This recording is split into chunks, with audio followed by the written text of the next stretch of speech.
Assalamualaikum warahmatullahi wabarakatuh. Kami dari kelompok 10 akan menjelaskan tentang pendanaan campuran. Yang pertama adalah saham preferen.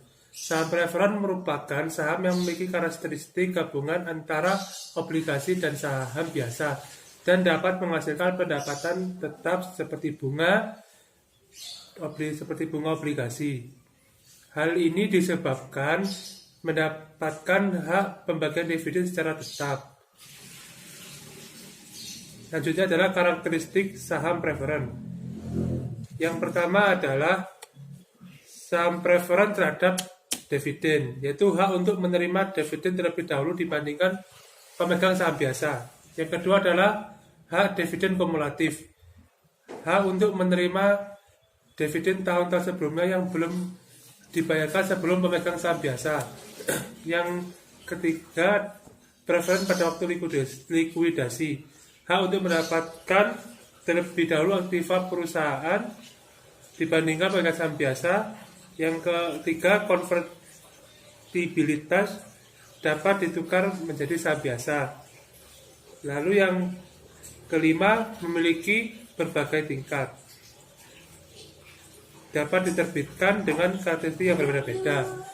Selanjutnya adalah macam-macam saham preferen. Yang pertama adalah saham preferen convertible, merupakan saham preferen yang bisa dikonversikan menjadi saham biasa. Selanjutnya callable preferred stock, yaitu saham preferen yang memberikan pada perusahaan penerbit saham preferen untuk membeli kembali saham preferen. Yang ketiga, floating atau adjust rate preferred stock, merupakan saham preferen yang menetapkan pembayaran dividen yang tidak selalu tetap atau floating. Yang keempat, saham preferen yang bisa ditebus.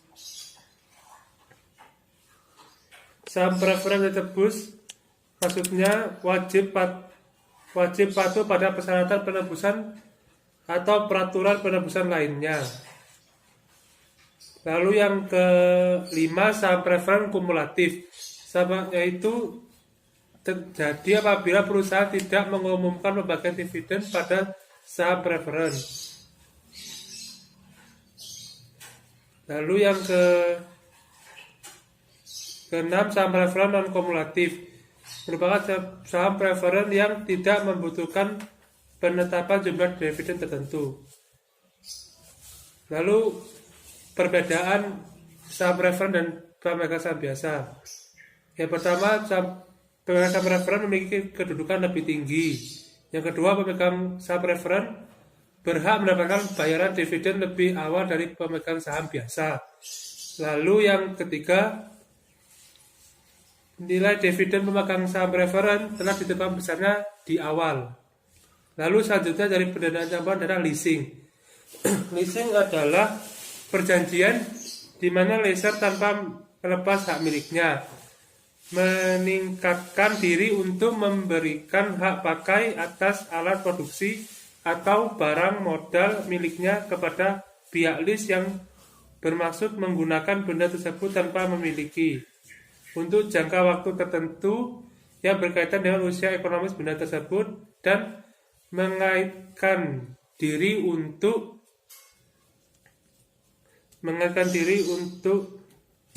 melakukan pembayaran sejumlah uang yang besar telah disepakati bersama. Terdapat dua jenis lease. Yang pertama adalah financial lease. Financial lease adalah suatu bentuk cara pembayaran dengan leaser menyerahkan barang milik leaser kepada lease untuk dibayar selama jangka waktu yang sama dengan masa kegunaan barang tersebut. Lalu yang kedua adalah operating leasing.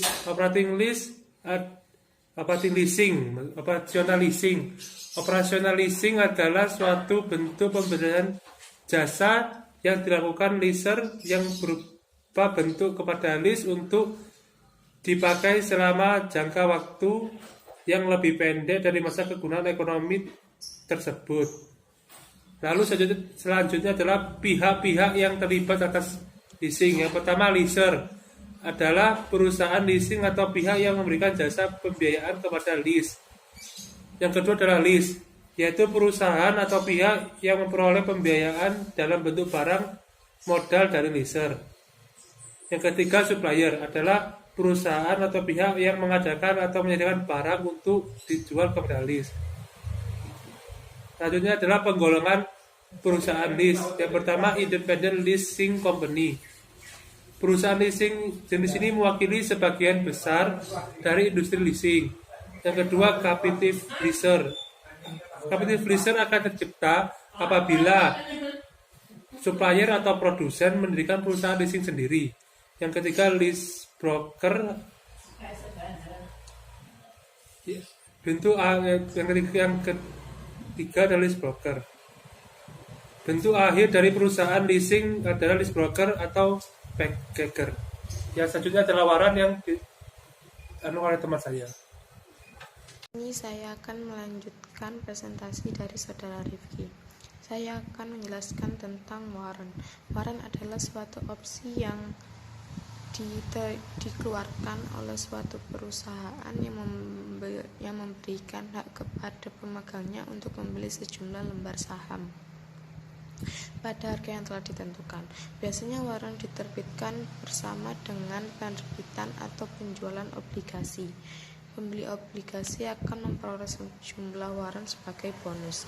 Adapun karakteristik waran, yang pertama yaitu exercise price, merupakan harga yang tertera pada waran. Yang kedua, expiration date, merupakan tanggal jatuh tempo waran. Yang ketiga, detachability, yaitu meski dijual bersamaan dengan obligasi atau sekuritas lainnya, waran dapat diperjualbelikan secara terpisah dari sekuritas tersebut. Jadi, pemodal memiliki alternatif untuk menjual waran sendiri, obligasi sendiri, atau kombinasi antara keduanya. Yang keempat, exercise ratio, pernyataan beberapa jumlah lembar saham yang dapat dibeli pada exercise price untuk satu lembar waran. Selanjutnya, manfaat investasi pada waran. Yang pertama, pemilik waran memiliki hak untuk membeli saham baru perusahaan dengan harga yang lebih rendah dan harga saham tersebut dengan harga yang lebih rendah dari harga saham tersebut di pasar sekunder dengan cara menukarkan waran yang dimilikinya ketika harga saham perusahaan tersebut melebihi harga pelaksanaan. Yang kedua, apabila waran diperdagangkan di bursa efek, maka pemilik waran mempunyai kesempatan untuk memperoleh keuntungan yang berupa capital gain. Capital gain yaitu harga jual waran tersebut lebih besar daripada harga beli. Selanjutnya, resiko investasi pada waran.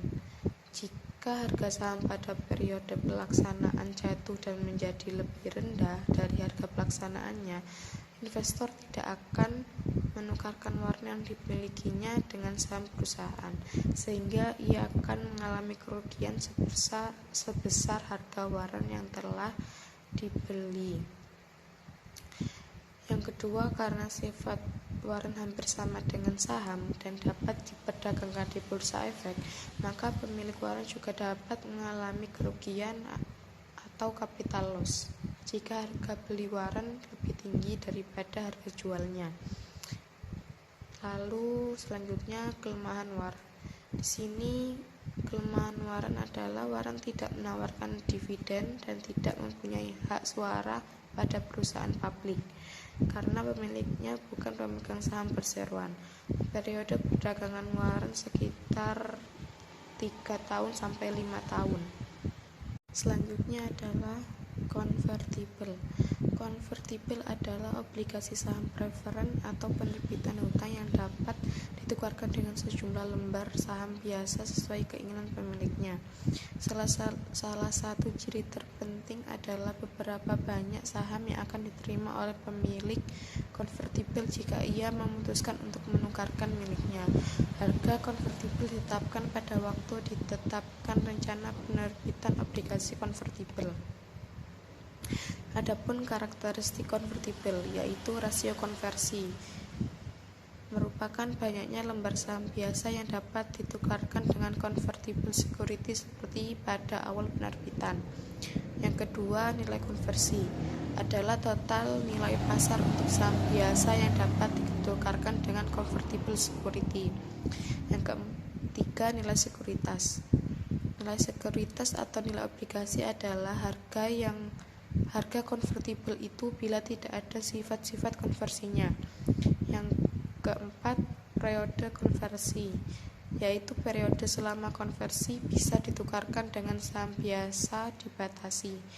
Yang kelima, premium konversi merupakan perbedaan antara harga pasar konvertibel dengan yang lebih tinggi antara nilai sekuritas dan nilai konversinya. Selanjutnya, alasan dasar penggunaan konvertibel. Alasan tradisional untuk menjual konvertibel ialah bahwa suku bunga obligasi rendah dan harga konversinya juga merupakan premi di atas harga saham biasa saat itu. Alasan utama memilih menerbitkan konvertibel dan bukannya hutang langsung, saham preferen atau saham biasa adalah bahwa suku bunga pada konvertibel tidak peduli terhadap tingkat resiko perusahaan penerbitnya. Obligasi konvertibel dapat dipandang sebagai suatu paket hutang perusahaan ditambah opsi yang terkandung di dalamnya. Yang terakhir, valuasi konvertibel. Secara konseptual, obligasi konvertibel merupakan kombinasi dari obligasi langsung dengan sebuah opsi. Jadi, obligasi konvertibel dapat dinilai dengan menghitung nilai opsi yang dicantumkan dalam syarat-syarat konvertibilitas. Selanjutnya akan dijelaskan oleh Saudari Ririn. Materi selanjutnya yaitu perbandingan antara waran dan konvertibel. Perbedaan antara utang dengan waran dan utang konvertibel. Yang pertama, pelaksanaan waran akan membawa modal ekuitas baru masuk, sedangkan konversi dari konvertibel hanya akan mengakibatkan terjadinya perpindahan secara akuntansi. Yang kedua, berhubungan dengan fleksibilitas.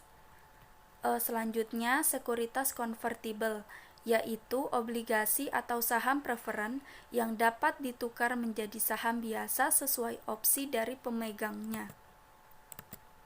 Selanjutnya, penggunaan konvertibel dalam pembiayaan. Di sini memiliki dua keunggulan penting. Yang pertama itu konvertibel, seperti halnya obligasi dengan waran, memungkinkan perusahaan menjual surat utang dengan suku bunga yang lebih rendah dan memberikan peluang untuk berpartisipasi dalam keberhasilan perusahaan. Kemudian konvertibel dan biaya keagenan. Di sini salah satu masalah potensial tentang keagenan di antara pemegang obligasi dan pemegang saham adalah penggantian aktiva. Kemudian selanjutnya perbandingan akhir waran dan konvertibel. Untuk konvertibel dapat dipandang sebagai utang murni dengan waran yang tidak dapat dipisahkan.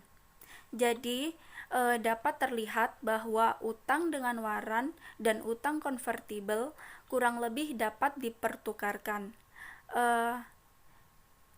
Dan terdapat beberapa perbedaan di antara sekuritas. Yang pertama itu penggunaan waran menghasilkan modal ekuitas baru, sedangkan konversi konvertibel hanya menghasilkan transfer akuntansi. Yang kedua, ada perbedaan fleksibilitas yang diberikan kepada manajemen. Yang selanjutnya itu pelaporan laba yang benar jika terdapat waran atau konvertibel. Di sini waran terdapat dua macam, yaitu ada waran pisah dan waran lekat.